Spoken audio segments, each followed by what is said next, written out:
स्वागत है आपका। बहुत बहुत स्वागत है एक बार फिर से आपके ही अपने रिएक्शन चैनल में और आपके ही अपने गांव भाई के चैनल पे। तो फाइनली सबकी अटकलों को विराम लगा और यकीनन मैं ये बोलना चाहूंगा कि पहले पब्लिक से छुपम छुपाई और फिर इतने दिनों में जाकर ये बात बताई। पहले तो पब्लिक से छुपम छुपाई और फिर इतने दिनों में जाकर ये बात बताई। तो चलो सच तो शीतल ने फाइनली बता दिया कि उसकी सगाई किसके साथ हो रही है। लेकिन भाई हम एक चीज में मान गए आजकल के क्रिएटरों को, ये लड़की सभी को उल्लू बना गई। कहां सब लोग बातें चला रहे थे, सब कमेंट सेक्शन में बोल रहे थे कि ऐसा ये, हाँ कुछ लोग जरूर मना कर रहे थे। तो यकीनन जो लोग मना कर रहे थे उनकी समझदारी की दाग देनी पड़ेगी। उन्होंने बिल्कुल सही आइडिया लगाया और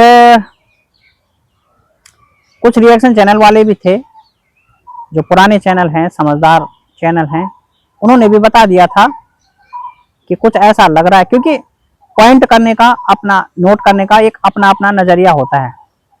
हमने जिन पॉइंटों को नोट किया वो हमने वीडियो में भी बताया और कहीं ना कहीं जो लोगों की अटकलें थी और लोगों ने जो इस तरह की अटकलें लगाई उसका कारण भी सजवान ब्लॉगर्स हैं। मतलब सजवान ब्लॉगर का मेरा मतलब है कि जो मोनिका ने और शीतल ने अपने वीडियो में जिस तरह की बातें की, जिस तरह से उन्होंने एक भाव प्रकट किया, मतलब एक वीडियो में उन्होंने एक ऐसा कुछ कंटेंट बनाया, वीडियो में कुछ इस तरह की बातें वो लोग करते थे कि मतलब यकीनन पब्लिक को सब ऐसा हुआ, एक एहसास हुआ पब्लिक को कि हाँ कहीं ना कहीं जो है वो उनके ही जेठ से उसकी सगाई हो रही है, शीतल की सगाई मोनिका के जेठ से ही हो रही है। पर हाँ ये बात है कि होता है, क्रिएटर अपने चैनल के लिए भाई नए नए एक्सपेरिमेंट करता है और चीजों को ज्यादा से ज्यादा घुमा फिरा के पेश करना चाहता है। मैंने पहले भी बताया है कि ये सोशल मीडिया की अपनी एक परिभाषा होती है और कोई भी क्रिएटर इस चीज को जरूर फॉलो करता है, अपनाता भी है, क्योंकि इससे यकीनन उसको भी फायदा होता है। और होता भी है कि जब पब्लिक है तो पब्लिक को भी कुछ यूनिक चाहिए। अब इससे पहले कि मैं, शीतल ने फाइनली रिवील कर दिया कि भाई मैं उसकी सगाई जो है वो किससे हो रही है, उस पर बात करने से पहले मैं उसके ब्लॉग में बोले गए कुछ और शब्दों पर जिक्र करना चाहूंगा। वो कह रही थी कि लोगों ने उसको बददुआएं भी दी, कमेंट सेक्शन में लोग बददुआएं भी देने लग गए थे। इसकी वजह से उन्होंने फेस रिवील, मतलब एक जो बात थी कि किससे हो रही है, फाइनली उन्होंने इस बात का जल्दी वो कर दिया खुलासा कि मतलब मोनिका की जेठ से हो रही है या नहीं। तो लोग उनको कमेंट सेक्शन में गंदा गंदा भी बोलने लगे थे, कोई बददुआएं दे रहा था, कोई ऐसा वैसा कर रहा था। अच्छा दूसरी बात, कमेंट सेक्शन में कुछ लोगों ने भी कहा कि भाई उसके पीछे मत पड़ो, उस पर वीडियो मत बनाओ, ये मत बनाओ। लेकिन भाई जो समझदार क्रिएटर होते हैं वो कभी रिएक्शन चैनल वालों को मना नहीं करते, क्योंकि उनको पता है कि रिएक्शन चैनल से हमको फायदा है, क्रिएटर को भी फायदा होता है। अगर आप लोग सोचेंगे कि भाई क्रिएटर को क्या फायदा, तो उसको भी फायदा होता है। फर्ज कीजिए कि 10 लोग, मैं मात्र यहाँ पे 10 लोगों का उदाहरण दे रहा हूँ, फर्ज कीजिए कि 10 लोग केवल ऐसे हैं कि जिन तक उस क्रिएटर का चैनल नहीं पहुंचा और रिएक्शन वाले के सब्सक्राइबर अलग हैं, रिएक्शन वाले के जो पब्लिक है वो अलग है। तो जब रिएक्शन चैनल वाला उस क्रिएटर पर रिएक्शन देगा तो ऑटोमेटिकली जो है रिएक्शन चैनल वाले की जो ऑडियंस होती है वो भी उस क्रिएटर के चैनल से जुड़ जाती है। तो चाहे 10 ही लोगों का सही, 2 ही लोगों का सही, लेकिन कुछ तो बेनिफिट होता है, आपकी यूट्यूब फैमिली में कुछ तो बढ़ोतरी होती है। तो शीतल ने बोला कि जिन लोगों ने वीडियो बनाई वो तो अच्छी बात है, उसका वो कोई विषय नहीं है और अच्छी बात भी है कि सबने वीडियो बनाई वगैरह वगैरह। लेकिन भाई अपने चैनल की बात मैं यहाँ पे करूंगा, सभी रिएक्शन चैनल वालों की बात मैं नहीं करूंगा कि किसने क्या बोला किसने क्या बोला। उसके लिए हमारे रिएक्शन चैनल ने किसी के लिए भी गलत नहीं बोला कभी भी।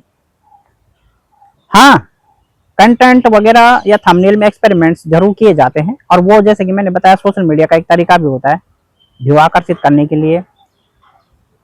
क्योंकि जब तक आप लोग बाहर की थंबनेल और इन चीजों को नहीं देखेंगे तो आप अंदर की बातें कैसे सुनेंगे, और जब आप अंदर की बातें सुनेंगे तभी तो आप सही गलत का निष्कर्ष कर पाएंगे, या फिर किस तरह से कौन रिएक्शन चैनल वाला बोलता है, किसकी बात में दम है किसकी बात में नहीं है, ये भी तो कंफर्म होता है ना। इस चीज से ये भी क्लियरेशन होता है इसका भी कि हाँ भाई फलाने रिएक्शन चैनल वाला सही बोलता है यार, वास्तव में उसकी बात में दम होता है। हमारे एक भाई हैं कोई विवेक नौटियाल जी, उन्होंने कमेंट किया था कि भाई आप बहुत अच्छा बोलते हैं, तो उनका बहुत बहुत धन्यवाद, उन्होंने बातों को इतनी गहराई से समझा। ऐसी हजारों पब्लिक है कि बहुतों ने समझा होगा लेकिन बोला नहीं होगा, किसी का टाइम नहीं लगा होगा, किसी ने जरूरी नहीं समझा होगा, अपनी अपनी रुचि है। लेकिन जो लोग कमेंट में या किसी भी रूप में शीतल को बद्दुआएं दे रहे थे, बहुत गलत बात है और बहुत धिक्कार है उन लोगों के लिए। देखिए शीतल की सगाई चाहे मोनिका के जेठ से हो रही होती या नहीं भी हो रही है, आपका बद्दुआ देने का मतलब क्या बनता है भाई?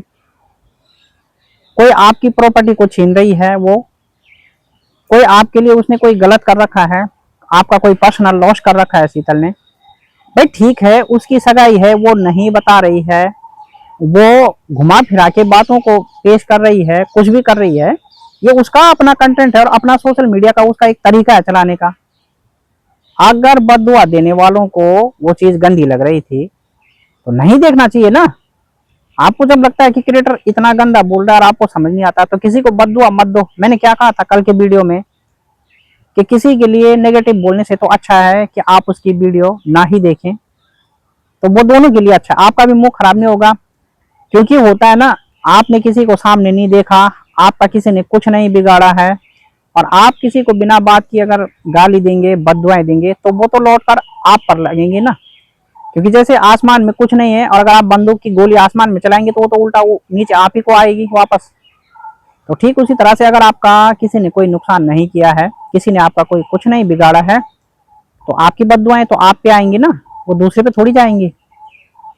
तो बद्दुआ गाली गलौज वगैरह वगैरह करने का कोई मतलब नहीं। हाँ आप पब्लिक हैं, आप उसके सब्सक्राइबर हैं, व्यूअर हैं, फैन हैं, जो भी हैं, आप उसको कमेंट कर सकते थे कि दीदी यार आप तो ड्रामे करती हो, बहुत हो गया है ड्रामा, आप सच बता दो, आप सच क्यों नहीं बताती, हम टाइम और डेटा खर्च करके आपका वीडियो देखते हैं लेकिन निराशा होती है, फलाना होती है। चलो इतना भी ठीक है कि तुम बहुत चालाक है, तुम बहुत चालाक बनती हो, अपने आप को बहुत चालाक समझती हो, जैसे कि हमने लिखा था कि तुम कितनी भी चालाक बनो लेकिन हमसे बच नहीं पाओगी। तो ये चीजें एक मतलब नॉर्मली सी है कि भाई ठीक है। दूसरी बात, कमेंट सेक्शन वाले क्यों बोलते हैं गलत? रिएक्शन चैनल वाले थोड़ा सा अट्रैक्टिव थंबनेल लगाते हैं, चौंकाने वाला टाइटल डालते हैं, तो उनका तो लॉजिक समझ में आता है कि भाई ज्यादा से ज्यादा ऑडियंस को अपने चैनल की तरफ लाने के लिए वो ऐसा करते हैं।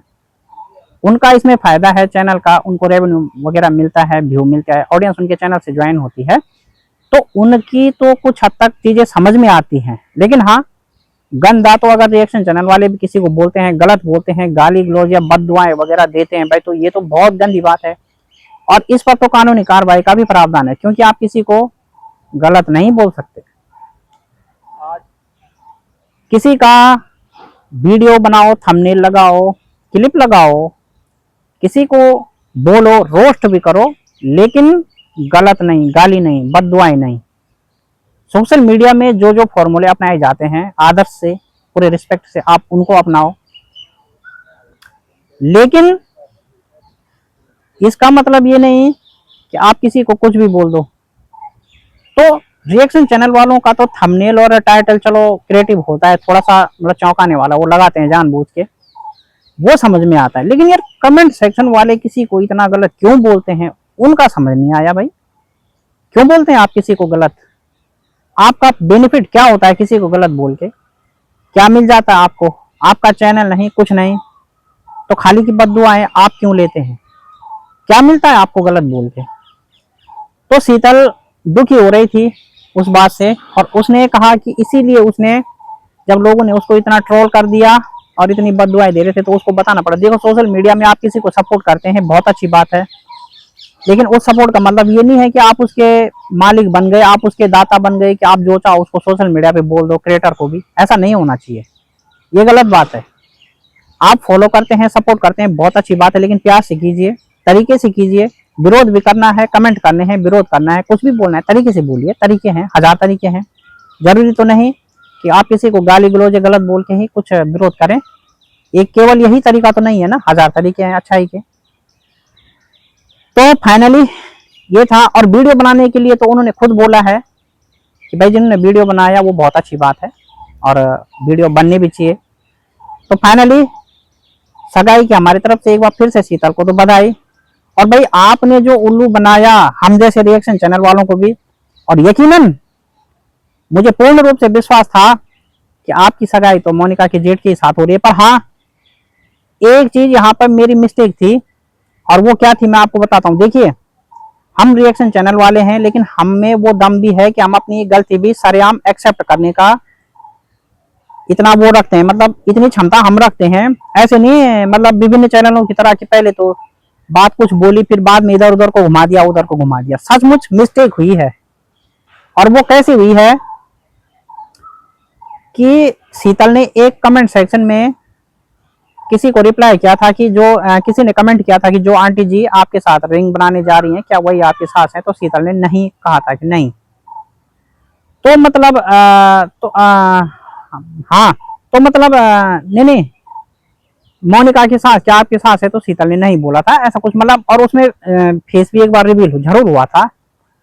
तो वहां पे हम लोगों से पॉइंट मतलब थोड़ा सा मिस हुआ। मतलब मैं अपनी बात कर रहा हूँ, मेरे से वहां पे मिस हुआ, क्योंकि शीतल के ब्लॉग में पहले से कम ही देखता था। उसका भी चैनल कुछ ज्यादा पुराना नहीं है। मैं इससे पहले मोनिका का चैनल जरूर देखता था, और उनकी मम्मी को, और जो सिंगर चाची नाम से उन्होंने चैनल बनाया अनीसा ने। पर एक बात है, जो अनीसा सजवान जो चैनल चलाती है ना, सिंगर चाची फैमिली वगैरह से जो चैनल बना है, भाई उसकी प्रस्तुति मुझे बहुत अच्छी लगती है। तो आने वाले टाइम पे हम उनके लिए भी वीडियो बनाएंगे, सपोर्टिव बनाएंगे, अच्छी बनाएंगे। और एक और मेरी लिस्ट में है काजल नेगी और सिमू रावत, ये भी बहुत अच्छे अच्छे वीडियो बनाते हैं भाई। मतलब दोनों का मेल मिलाव अच्छा रहता है। तो अनीसा ने भी बहुत अच्छे अच्छे वीडियो बनाए हैं, जो उनकी दीदी की शादी हुई थी पुलिस वाली की, और वो वगैरह वगैरह सारा तो बहुत अच्छा है। चलो मैं ज्यादा इस पे जिक्र नहीं कर पाऊंगा क्योंकि वीडियो बहुत लंबी हो रही है कल से आपके लोगों के लिए, और आप लोग निश्चित ही ऊब जाते होंगे इतनी लंबी वीडियो में। तो मैं ये बोलूंगा फाइनली कि शीतल ने सबको बनाया उल्लू, और अब जाके बजाया सब पठुल्लू। तो सारे रिएक्शन चैनल वाले भी डरे के डरे रह गए, जिनको ये पता था कि हाँ मोनिका की शादी सचमुच उसी से हो रही है, मोनिका की जेठ की शादी, पर उन्होंने सारी चीजों को दरकिनार कर दिया। तो फाइनली अब मोनिका की जेठ से नहीं हो रही है उनकी शादी। तो मुझे लगता है पर्सनली कि अब ये कंट्रोवर्सी शायद इतनी ही रहेगी। अब देखते हैं कि रिएक्शन चैनल वाले या कमेंट सेक्शन वाले इस पर और क्या चीज अपनाते हैं, क्या फिर से ये विषय अभी ट्रोल होता है या नहीं। तो अब इस पे हमारी नजर रहेगी। यदि हमें लगता है कि इसमें कुछ वीडियो बनाने के लिए फिर हमारे पास पॉइंट है, तो जरूर इस विषय पे मैं इस वीडियो अगले वीडियो के साथ आपको मिलूंगा। अदरवाइज फिर किसी नेक्स्ट वीडियो में मैं आपसे मिलूंगा। तब तक के लिए बहुत बहुत धन्यवाद। Thank you, thank you.